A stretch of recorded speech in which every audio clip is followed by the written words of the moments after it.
Oh, what a day! What a lovely day!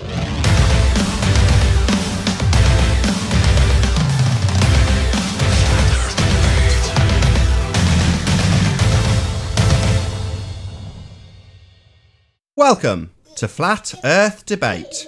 I'm your host, Nathan Oakley, and if you are new to this channel, or you've not done so already, be sure to subscribe and hit the bell notification icon to keep up to date with the Flat Earth Debate. If you'd like to support this channel, there is a super chat that runs alongside each of these shows while they're live, and there's also a PayPal link in the info box below the video. But most importantly, if you would like to join the discussion, simply mute the page you are currently watching, then click the link in the info box below this video to join the panel and express your views on the shape of the Earth. If you do join, please don't swear. If you do, you'll be ejected, and if you are, please don't try to rejoin the stream using sock accounts. You'll be warmly welcome back on the next stream. Please also share the show. Sharing the show obviously increases the live audience, but this in turn increases the chances of a more diverse panel. So please share the show. And one last time, if you're new to the channel or you've not done so already, be sure to subscribe and hit the bell notification icon to keep up to date with the Flat Earth Debate. Now we are joined by The Plain Truth, Ranty Flat Earth, Jose, Flat Earth Vegan Goy, and Arwin. Good to have you all. Good afternoon. Hello. What's up? Yep. Oh, good to have you all. Any signs of curvature? Nope. No. Axial rotation of the Earth-based variety. Any signs of that? No, definitely not. Oh, hell no. Any evidence of the distance to the sun? Still looking. There is no distance to the sun. No, sir. What about these space-believing idiots that think you can have gas pressure without a container? Any evidence that that's possible? Nope. No. Have them go out in space without a spacesuit, I guess. What space? Yeah, if they have their space, have them go out into that vacuum without a spacesuit. See how that works for them. It can't be a vacuum. You can't have gas pressure without a container. That's right. So, so it wouldn't work for them very well, would it? Definitely, the whole medium's bunk. What about evidence of a self-perpetuating molten iron core at the centre of a presupposed spherical Earth? Any signs of that? Such a mouthful, but no. Isn't it? I've tried to say that a few times. No. Scientific evidence of gravity? Just an aberration. Nope. No, negatory. That normally sparks in some conversation and gets people in uproar. No? Nothing? What about the today. R value? Any evidence of Earth radius, gentlemen? Hello, Sleeping Warrior. Yo. No. You wrote the R. You wrote the R, Riley? R. Well, what questions have I missed? All of R. them. You missed them all within the last one. You just got down with the R. I have got some information back from Jodrell Bank about the distance to the sun based on the Venus calculations. Oh, that's tough luck. You're too late. Oh, come on! I want to present it. It's good. No, No. I'm only joking. Right, Let's just next wrap it up then with the proper housekeeping in its formal variety. So, is there any evidence of R values? Did anybody spark up their interest in that question? No. No. No. No. Okay, No, go ahead, no. Anthony. Hooray! That concludes the housekeeping. Yay. That was fast. 3 Right. minutes. Do you want to present my screen, Nathan, please? Yeah, sure. Whenever you're ready. Right, so I've had communication to and from Jodrell Bank, which is the observatory telescope that claims that they did the transit of Venus reflection radar things, ping reflections, and I wrote to them, and it's took me ages to get in touch with the right person. It turns out that one of the main people at Jodrell Bank just so happens to be Brian Cox, the Brian Cox. He's basically, I'm not speaking with him directly, but through his colleague, I've had a back and forth with them, and he's basically, I'm asking him to produce further evidence because it appears that Jodrell Bank didn't successfully get any ping reflections at the time that was cited as being so, and I wanted to know, is there anything that came subsequent to this? And he sent me this. Now, this is a document that's from Harvard EDU, so it's obviously like it's relatively credible, but it's cited from NASA's astrophysics data system, right? Anyway, this is I don't know whether I should leave a link for this anywhere. If anybody wants it, I'll probably not do anything with it if I'm honest. Anyway, what this talks about is this is claimed as a successful ping from Venus of the Jodrell Bank telescope. And what I noticed in this when I've read through this is this bottom paragraph. And it says, the noise power against which this must be detected, which is the ping, is KTEB, where K is the Boltzmann constant. Now, the problem is the Boltzmann constant is a probability indicator, right? It's not based on real world application. It's based on a probability. It's actually a reification fallacy to use it, because it just gives you a value in an ideal scenario where you would expect something to do a particular thing. And it's like the inverse square law in that it gives you a curve, a gradient that does certain things, and you can make a prediction as to where you would expect something to be, i.e. a reflection, if it was actually there. But the Boltzmann constant's based on probability. It's not based on real world data, real world empirical data. It's based on probability, right? Instantly, I thought, oh, so they're basing this on something that is so... I mean, look at the formula that they're using here. Now, I'm not going to profess that I understand this formula, but this value K is... where is the K in here? Fraction of the power of our planets. Boltzmann noise constant. KTEB, yeah. So KTEB is part of this, and T is the system noise excessive temperature. Right, basically, the fact that it's talking about this Boltzmann's constant as a prediction for where the ping should be is based on an ideological system. It's not based on empirical real-world data. It's based on a prediction, right? A probability calculator.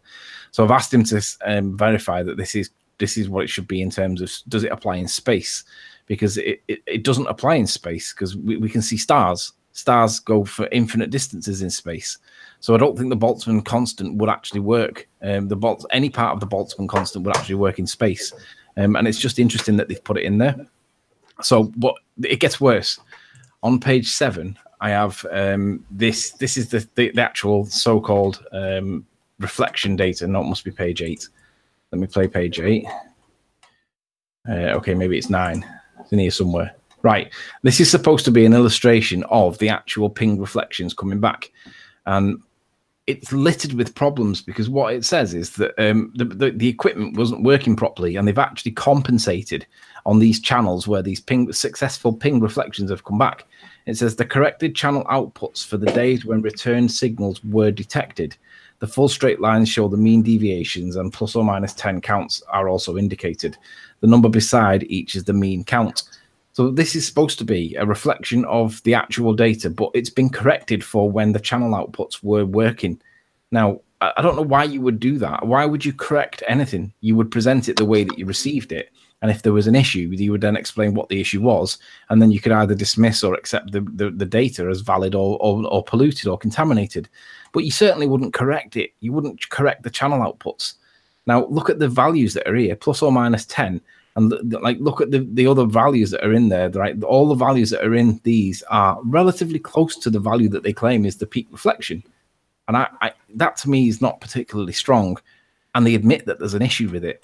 So on the next page, it says, on 10, it says, the return signals were detected only on 7 days. They're supposed to have done it over 13 days, but only 7 of them got these so-called return signals that were successful. When the equipment apparently functioned correctly. No explanation for this has been found. So for the days when they didn't get a reflection, they're saying that there was a fault with the equipment, but they didn't find what the explanation for the fault was with the system. And I'm thinking from a validity of the facts that are presented in this case, they're creating doubt by saying that there's corrected things, that it's based on the Boltzmann constant, it's based there's corrections to the outputs on the channels, and that there's days when the system wasn't even working. And this appears to be the end of the line. This is after JPL got involved. This is a year later, 18 months later, and it still seems that they're not getting these. They're saying that they're getting them, but they're changing the data, and they're admitting that the machines didn't work properly. And basically, it's creating doubt as to the authenticity of the ping data. So I've had to send them a response back, and I've asked 6 questions to the guy that cited these, because he seems to know what he's talking about. Just before you go into those questions, Anthony, can you just summarise that again? So, from where you've started at this document, if that makes sense, just so people can understand. The three points are that it's based on the Boltzmann constant, right? Now, the part of the formula is the Boltzmann constant, but if that applies, the Boltzmann constant formula doesn't. I don't think it applies in space, because if it did apply in space, we wouldn't see stars. Now, we do see stars, and we're told that it's because light travels infinitely far. Well, the pulse radar thing that they pinged off the telescope to get the reflection back is subject to the inverse square law, which they do account for. But if it's true what they're saying, then stars really shouldn't be seen, because they would also be subject to the intensity drop by the inverse square law. That's basically what that should be the position. But they're accounting for the degradation of the signal over distance, but they're basing it on a probability indicator. So a probability indicator is not empirical. It's just a prediction. It's just a model. They're basing it on a model. It's not actual based on science. It's based on a model, which we all know is a reification fallacy, because it may not be true. And it's a probability indicator as well, which isn't meaning that that's where it'll come back. They're just saying that's where they think it should come back, if it comes back at all. But they're also saying the other 2 points are, on the previous page, they admit that there was a problem with the data, and they've had to compensate for the data. And I think that's terrible. I don't know why you would compensate for anything. You would put it in the way you received it, and you would say, this is the way you received it, and we think it means this, but we had a problem, and this was the problem. And then you decide whether or not you accept or reject the data. But then after days in this test, they didn't get any reflections. So wouldn't you expect that you would get if they were reflections, you'd get them on all 13 days? Why would you not get them on 7? You'd get them only on 7, but not on the remainder. Surely if it was reflections from Venus, you would get it every day. This admits that they didn't get it. So the document itself raises doubts as to what they were actually getting back, because you should get it every single time you fire it, if it is really Venus that they're getting it at. So again, my critical perception is that they're creating enough doubt in this document to basically wiggle out of that they did actually get successful pings from Venus, but it appears that they didn't. So I've emailed back to him and I've said, can you answer me 6 questions? And I've asked him 6 questions, and hopefully he'll get back to me in the next couple of days, because he has been pretty quick. But the ping data from Venus it's not strong evidence as far as I can see. Faulty equipment, adjusting of data, basing it on a formula that's a probability indicator. It wouldn't stand in court for proving the point, I wouldn't, sir. And that's one of the things I've asked him. Would this stand in court if proof of the point that you're relying on needed to be made? And there's enough doubt in the document to show that it probably wouldn't. Fascinating. It's weak evidence, to say the least. It's definitely got doubt in it. Definitely got doubt in it, because why would you change the results? You wouldn't. It's probability based. How you doing? So, hello, music frequency. Hey guys. Yo. Hello. Hello. How's it all in? All good, man. All good. Hey, P. Hello. You're a liar, Nathan. Are we going to have gay P today? P? Hello. Hello. Hi. That's offensive. No evidence. It's rude, Riley. Sounds like we've got the awkward P that doesn't want to be here again today, P. No, that was Jim. Rude. What's rude?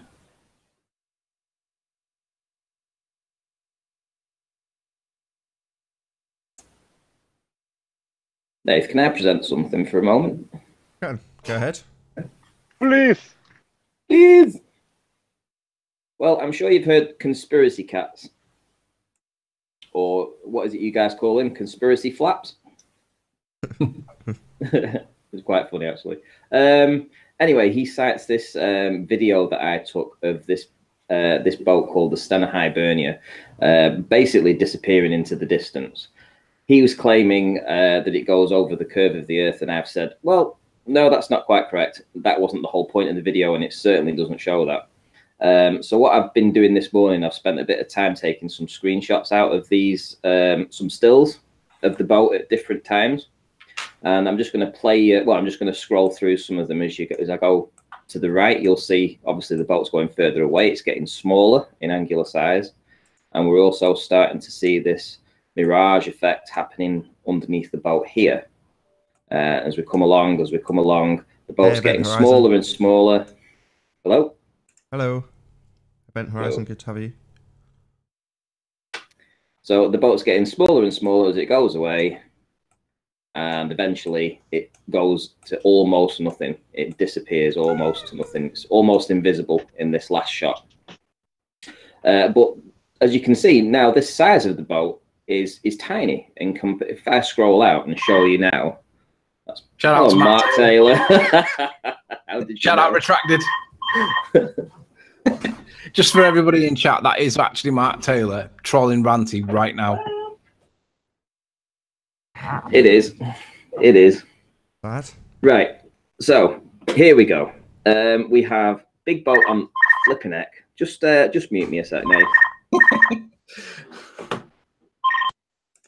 Yeah, that is Mark Taylor trolling Ranty as he types. Sad, very sad.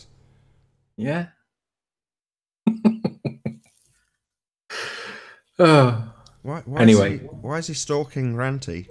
I thought it's because he gets paid to do it. Why would anybody do it for shits and giggles? Yeah, it's funny once, twice. well, Maybe now he has a man crush on him, Maybe he's being blackmailed. like with those other ladies. Started stalking him. How do we know it's Mark Taylor? Because Mark Taylor's admitted doing it.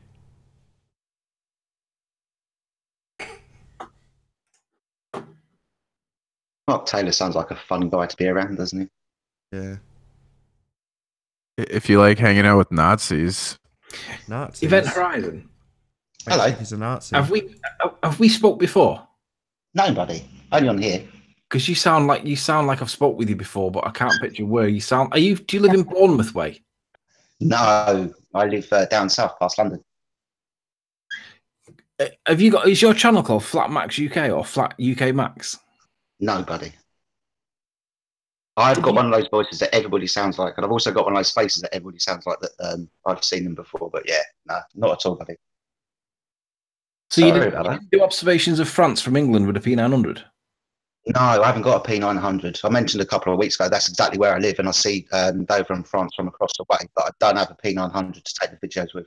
Because there's a geezer that sounds just like you in that area that you're in, whatever area you're in, that has done P900 observations of France with a I think he did it from Calais. I think he did it Dover to Calais, and you can see the boats in the port. I might have seen some of his work on YouTube, but unfortunately, the guy's not me, which is a shame. Because I'd love to be able to come on. We all sound like it down this way, though. It's a We've all clone. got the same background. So, Ranty, do you know you're on mute at the moment? You're still on. Maybe it's a real phone call this time. It's just. No, it's probably PPI. Checking if he's got any unclaimed PPI. There's a problem with the new CGI update.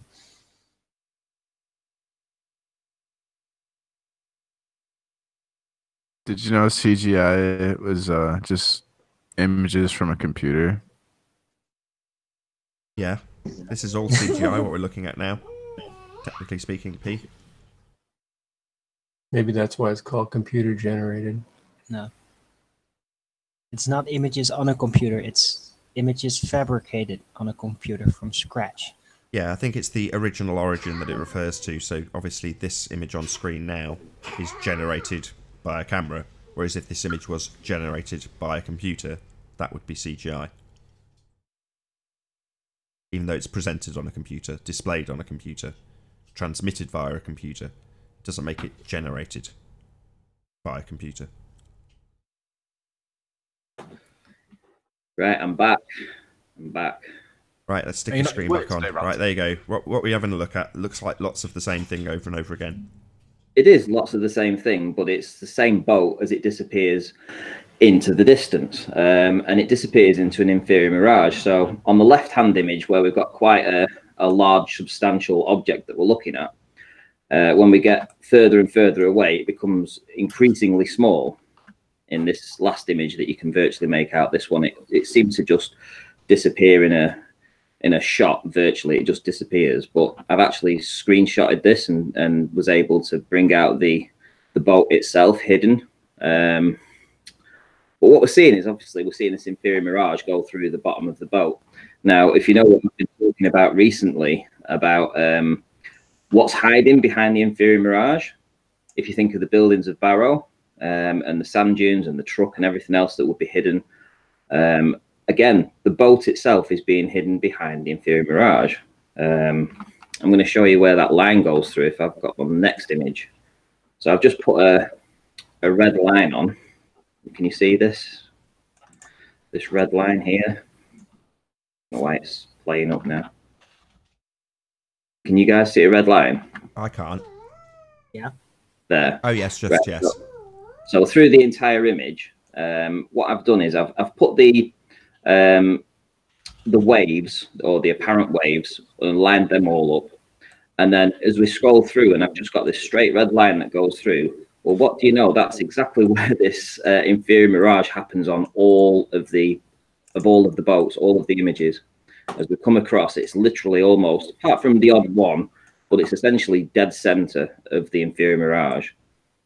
So it just shows that this blockage, whereas it happens very little on the nearer part of the boat, because it's much nearer, but as the further away it goes, it's just the same angle. This is the same angle that you've been going on about. It's an angle from there to there. It's a very, very small angle. And obviously, as the boat goes further away, it gets smaller in angular size, and it pulls it down as the boat goes further away. Sorry, Ranty. Hold on, Ranty. Can you replay that, Anthony, and just put it on full screen? Sorry, carry on, Ranty. So as the boat goes further and further away, it literally ends up getting pushed down by virtue of its angular size into this very, very small zone, this very narrow angle. So whereas the boat was much nearer on the left, way over here, and it only affected the very, very tippy bottoms of it, like just down here, hardly anything. But as it goes further and further away, it makes a massive difference. And that happens with anything that we're looking at over long distances. Ranty, I'm not sure if you're aware, but Flat Earth Audio has done motion tracking on this. Yes, it has, yeah. Have you seen it? I have, yeah. Amazing. It's really good. So I'm going to say this again, Ranty. This is the diffraction limit. So this is the most narrow angle, and because of the most narrow angle, you effectively force everything into being an angular size that is too small to resolve. So you get the effects of diffraction, i.e. you see it reflecting underneath itself. It's consistently happening at this limited angle, and it's because everything below a certain point, let's say point, I think it's, I'm sure someone got in touch with me and gave me the exact numbers for it. If it's Zach or Mike, whoever it was, thank you very much. I'm sure it's 0.2 of a degree. That is your limit, and at that point you will get it causing diffraction. That's the angular size of something at the lowest angle. So therefore, it forces the diffraction limit to come into effect before the thing is physically too small to see at that bottom angle, and it's all travelling towards that bottom angle. So eventually, it all gets diffracted down upon itself. That's what the Mirage Zone is. That I mean, I've been running this by people, and people have been tentatively saying, "Are you sure? Are you sure?" And I'm like, well, if I see a few more examples of it consistently like we have, I'm going to start asserting it. So that is what causes this mirage. And if there's no waves blocking it, in other words, when you can see the waves in the foreground intersecting the midpoint of the camera so that it can't be seen because it's physically obscured. If it's not being obscured, you will see that diffraction limit at these distances, which is, what was this at? It's about 8 or 9 miles, is that right? Yeah, well, I think when I first started filming it, it was further away. It was about 9 miles away, and it actually goes, it's probably around about 12 miles away by the time it disappears. Maybe further, maybe 13. But we're not talking like big land masses and tall buildings. It's a boat. Yes, it's a boat, yeah. But it's small in angular size comparatively to, you know, a mountain, whatever, a city that's sat on a high piece of land, whatever, in the distance. This is on the water, right on or below the angle that is so limited, it causes this diffraction effect to take place because the lowest part of that angle has to force anything below that angle to be too small of an angular size to see. And when that happens, you get diffraction. You get this mirage below itself. And it happens all the time. We've seen this what, hundreds of times? Would you agree? Hundreds of times, yeah. And it's actually breaking through this nonsensical idea that the midpoint of the inferior mirage is the horizon, because that is not the case. This is the whole point of this demonstration, is that this midpoint here isn't the curve of the Earth. It's an atmospheric blockage. The boat is behind this, but it's behind a wall of air, not behind a wall of Earth curve. And that's been evidenced with the videos I've been producing recently of the buildings of Barrow, where the same effect is hiding where the truck would have been, etc., etc. So yeah, it is absolutely not the curve of the Earth. The inferior, this midpoint is not curvature. Right. It's the angular diffraction limit. That's true, because I just made it up myself. It's the optical slant. It's Yeah, like, you're right, Arwin. I credited you in one of the comments, and I was like, you were way ahead of us in this respect, Arwin. You understood exactly what was going on, and you tried to detail it. I've listened to several of the older shows, and you are explaining this to us while we all go, shut up, wizard. and obviously, any obstruction's curvature for the ballers, right? Now, obviously, we can see that the boat's getting smaller, and we can also see that it seems to blend into the horizon like some kind of mush. And Zach showed that. Good Times for All showed that with his warehouse paint lids, and that was over a really short distance.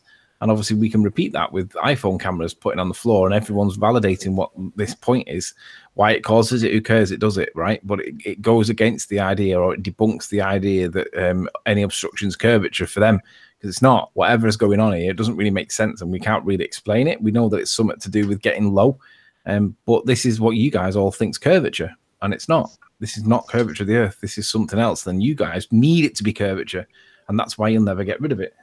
And you know, when I did the conspiracy cats and Simon Dan with the egg and the with the egg on the ring, this is the same sort of thing. In this very, very, very, very narrow angle, the ring was unidentifiable. You couldn't make out the ring.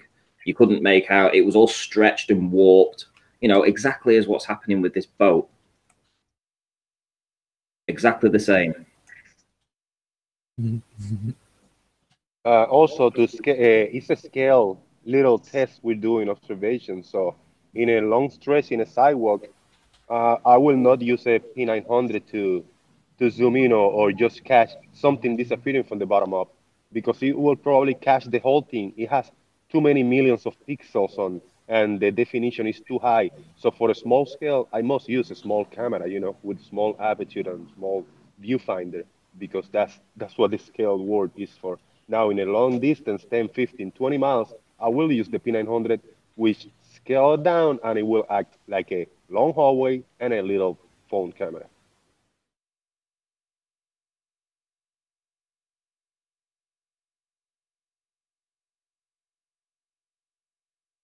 So I'm actually working on a video that's going to put the last 8 months of data all into one big video. It's probably going to be about 30 minutes long. I've just been writing it all out this morning as well. And so that's going to take me a few days to put together. I tell you what would be interesting. The P1000's got a bigger aperture. So in theory, you shouldn't get the same effect with the P1000. Right, and I'm about to explain it. Can you see my screen? Yep. Okay. So now imagine that at the end of this center line, actually you can't see my cursor, can you? Can you see my cursor on this screen? Yes. Okay, so this center line, right? Imagine you've got a fly at this point. Can you see where I'm wiggling? Yeah? So that fly, even though it's not being limited by the ground, so we're just talking in context of a house fly, at a certain distance, that fly is too small to see. Will you agree? The angle to it is too limited. Its angular size is too small. Would you agree? Yeah. Doesn't matter if it's here, here, here. At some point, it's going to be too small of an angle. So from your eyes, the angle to that fly is too narrow, so its angular size is too small. It vanishes. Right. We're all in agreement. Now you look at something across the deck. So you're looking from eye to eye with this guy on the other side. Yep. Now, your angular resolution for the entire guy is 10 degrees from top to bottom. So it's not a housefly anymore, it's a man. Yeah? You can't see the other man on the YouTube channel, though. I'll just make it smaller then for just the purposes of this demonstration. Can that be seen on? I can't see my view while I increase the screen. Hold on, I just. There we go. You can see it now. Yeah, that's good. Yeah, great.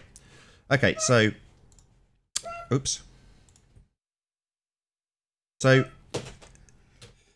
if this is a fly up here and it's too small to see, yeah, but this man is a wider angle, it makes sense that you can see the man even after the housefly's vanished. With me so far? Mm-hmm. Right. So the angle to the guy is 10 degrees. The angle to his leg, because he's only a stick man, is only 2 degrees. And like the housefly, the angle to his shoes is only half a degree. And the way this is illustrated is by physically the gap in the angle I've drawn in orthographic view is too narrow to fit the writing in. So you can just about fit the text in that gap. Obviously, you can fit the text in that gap because it's nice and wide. But down here, the angle to the shoes is like the angle to the housefly. You've got a limited angle. Therefore, his shoes will disappear from bottom up.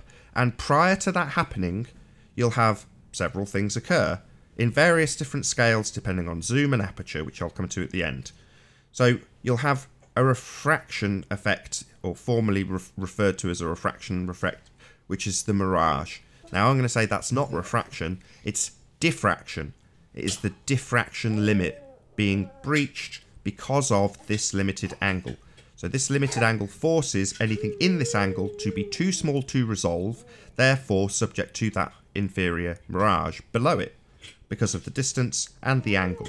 Now obviously if this guy raises up, he's then got a wider angle to the guy's shoes. But at this height, he's got a very limited angle. So it's all about the angle, i.e. the angle you view at, versus the angular size of anything. And as you go down anything you view, the angle to it gets smaller. So you've got a smaller angle to the bottom of things than you have to the top of things, therefore forcing Aries diffraction to occur. And that is what you see in small aperture images like you get from Travis. So when he showed his light going towards the bottom of that supermarket floor, you can see that it splits in half and then disappears. So you get double light, then it vanishes, because it's being subject to the diffraction limit because of the angle. So it's two things in one.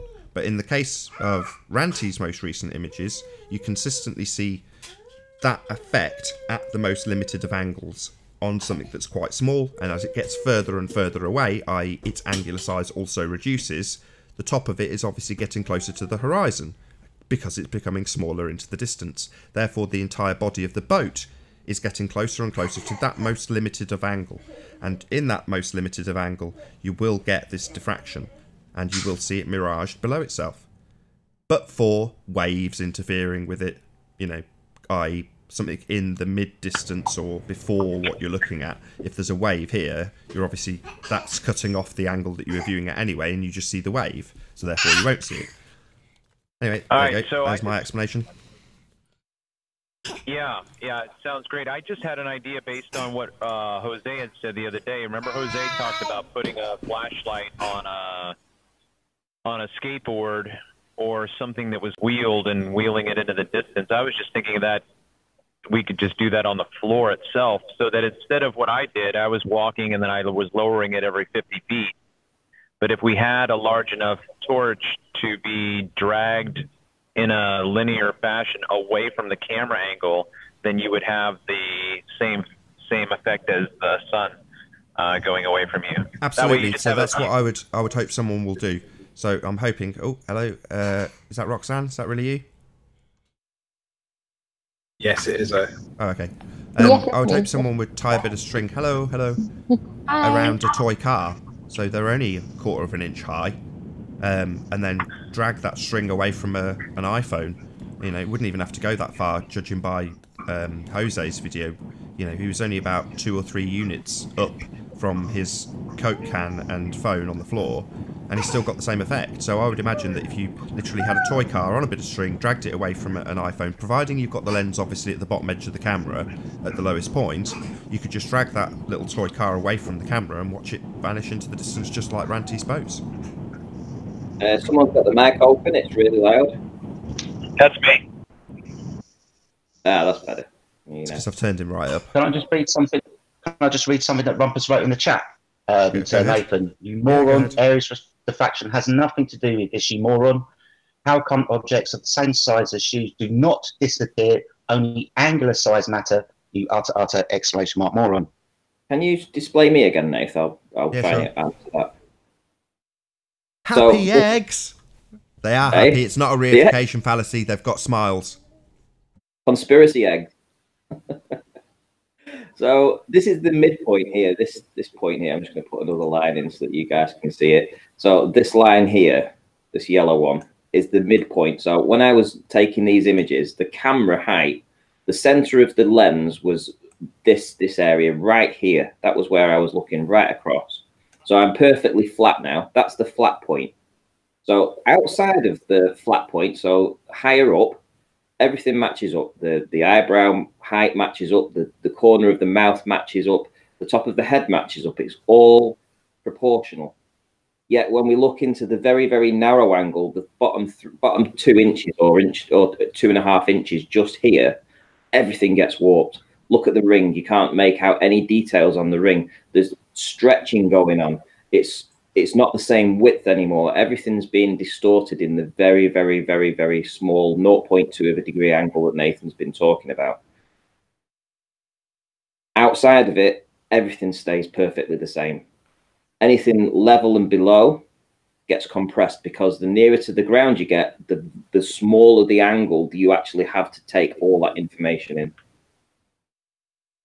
Yeah, so it's interesting because obviously the point of me suggesting people do this would be to use their small aperture in small scale, whereas you've kept the large aperture super zoom P1000 and still got the same effect. It's because you're always going to be subject to some degree to this limited angle towards the bottom of something, and you've got it here. Yes, it's far less dramatic than, you know, a light disappearing into the ground when you've got a tiny aperture on a phone camera, but you still get the same effect. You know, if you're going to have that limited angle, you're going to have it cutting the bottoms off stuff. Can you bring up the picture of the Mirage? Yeah. So you've got the egg with the Buddha and the egg below it. Yeah. I don't know why you took such crazy props. I like the props. Hopefully it'll be like this one. This is... Ooh, where's that gone? Sorry about that. That's a bit blurry. There we go. There we go. That's the one. Check it out. So these are the effects that you get. You know, it's obviously not a reflective surface. It's a running track. You know, it's about as least reflective as you could get. But we have these effects of stuff getting stretched right at the bottom at the most limited angle and an inferior Mirage. You know, it's nice that we can get this sort of detail on this tiny little angle because you've got a super zoom camera on it. So some of these things that we were looking at initially, you and I, Ranty, you know, you see them, but you don't really take in the significance because obviously you're not going to be able to zoom in on this tiny band of Mirage if you've got an iPhone, but you'll get it to disappear real quick. Whereas you can obviously zoom and you've got a much higher resolution on the camera and a much bigger aperture, but you still get the same effect because of the limited angle. It's starting to show these effects, and that's where you get your Mirage. It's nothing to do with heat on the ground. It was a bloody freezing day when you did it, and everything to do with the angle. Yeah, it was cold. I can vouch for that. No, that's not a puddle. That's being caused by the limited angle. Yeah, it was a running track. It was dry, but it was absolutely freezing.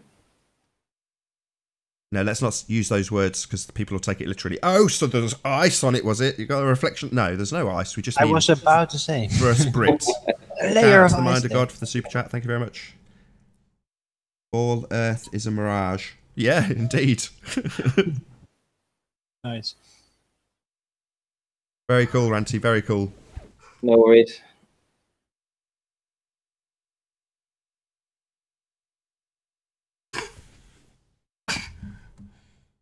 Over 200 people watched that, Ranty. Sorry? Over 200 people were watching that. Oh, wow. Cool. Well, I can plug it again then. I'm actually working on a video that I've been working on for the past 8 months. All my best stuff's going to be in it. Everything about compression, everything about the inferior Mirage, and I'll hopefully have it out by the weekend or early next week. Ranty's greatest hits. Got a title yet?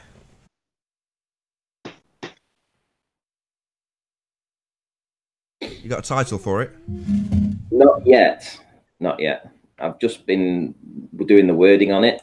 It's taken me about 3 hours to write it out, and it's quite a lot of stuff that's gone into it. Then I have to put all the evidence together to go along with the wording. So it's going to be a proper video. It's probably going to be about 30 minutes long. I'll hack it down to 4 once you're done with it.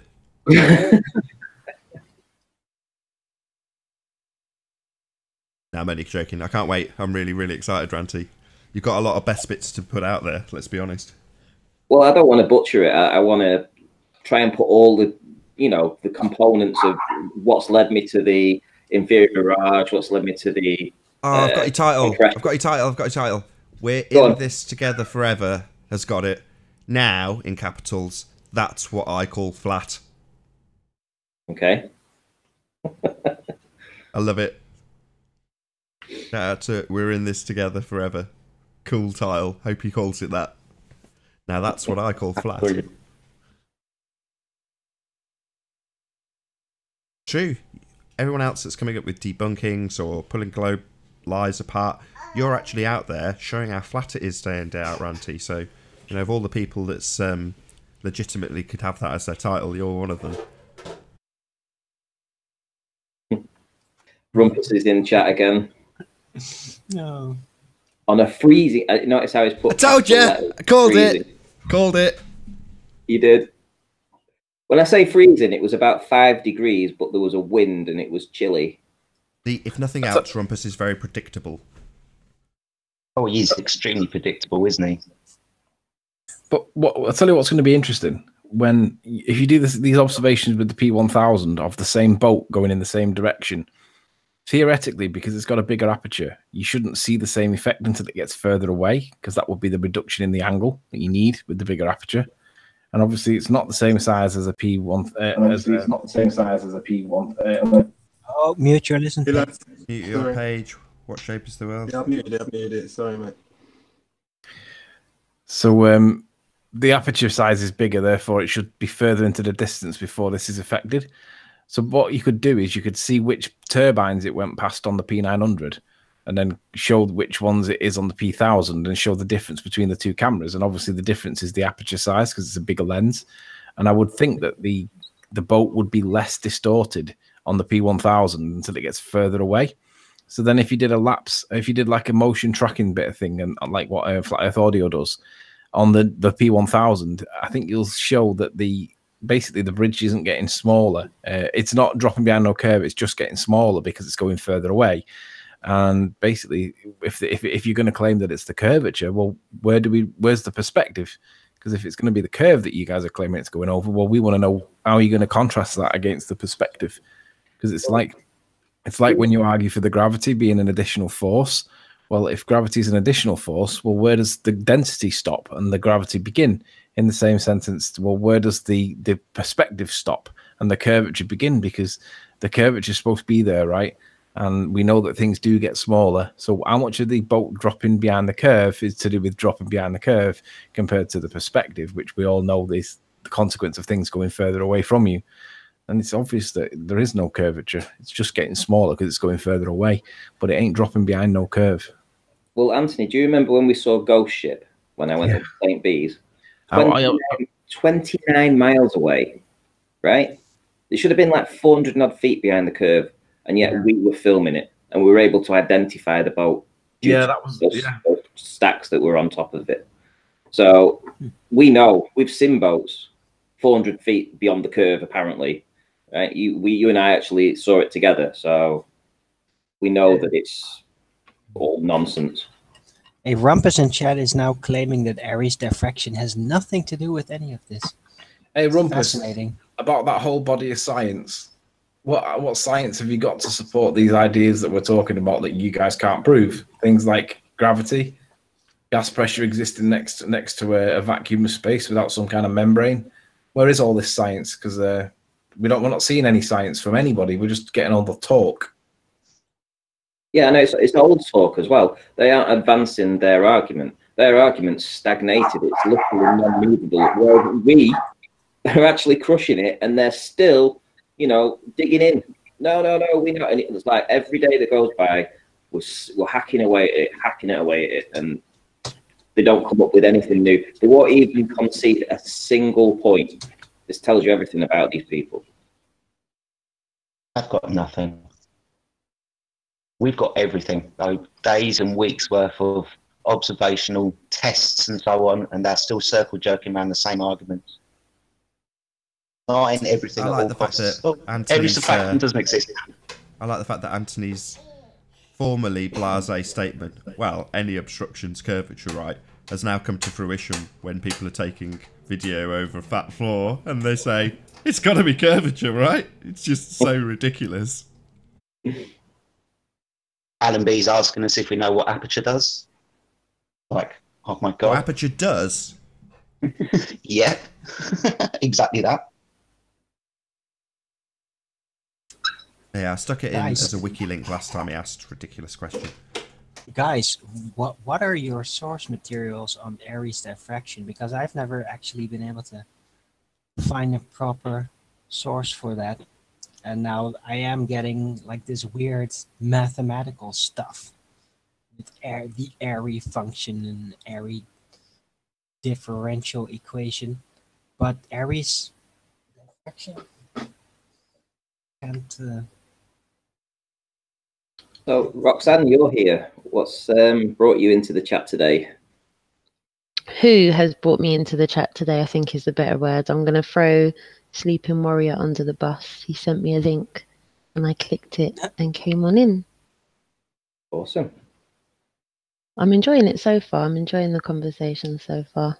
I feel like you guys get to the nitty gritty of it. There's no long talk with you guys on here. You just get to the nitty gritty. So I tend to pin my luggles back and pay attention. Well, what's really interesting is that the ballers are on a protest at the minute, and they're blaming Nathan for numerous different reasons. Okay. But they're keeping out, and we're basically laughing at them because they won't come in because they're claiming this protest. There isn't really a protest. They just don't want to come in because they get their asses handed to them on a plate. All right. Well, I was just saying the amount of times I've used Ranty's observations at Speaker's Corner when I get, human to human trolling from Globeheads at Speaker's Corner. I send them packing with his observations. So it works in real life. These observations just destroy the curve every time we see it, really. You can have observations at any height, any distance. Yeah. No curve, we're just explaining the obstruction to you. Yep. It's funny that everybody thinks that there's all this evidence to support the ball, and there really isn't. There's not a lot of it at all, and that little scruffy little bit that they get, there isn't that. There's no credibility to it. I was saying before, Roxanne, before you joined, that I've had that email or I've had a response back from Jodrell Bank, and it's just full of doubt about the idea that they got a successful ping reflection from the Venus ping reflections back in the 1960s. Not full of making me think that I've got this wrong. It's full of, well, we did get a successful reflection, but the equipment really wasn't working properly, and not only was it not working, we had to correct, I would say, falsify the evidence to make it make it look like we got something back successful, but it's not. They're not necessarily lying in the paperwork, but they're definitely diluting the so-called strength of what they claim is evidence, because you shouldn't be saying things like, well, we had to correct the data on the channels because 7 of the days didn't work properly. It's like, what? This is not strong evidence. If we did this would be classed as a massive failure and, ranty strikes again kind of thing. Why is this considered to be credible when it's done by them? But if we were to do it and make these credibility issue mistakes or whatever, it wouldn't be accepted. It's silly. My dogs are about to fight. One sec. Wasn't they bouncing stuff off the dome from a long time before? Who's speaking? Is that what shape is the Yeah, world? what shape? Yeah. Yeah, it's just tell you. 1962. I think they first started bouncing stuff off the moon. Oh. It doesn't make any sense. I mean, they've been bouncing stuff off there from a long time ago, and all of a sudden now they're saying it's Venus and it's the moon, and I mean, they don't really know what's going on, really.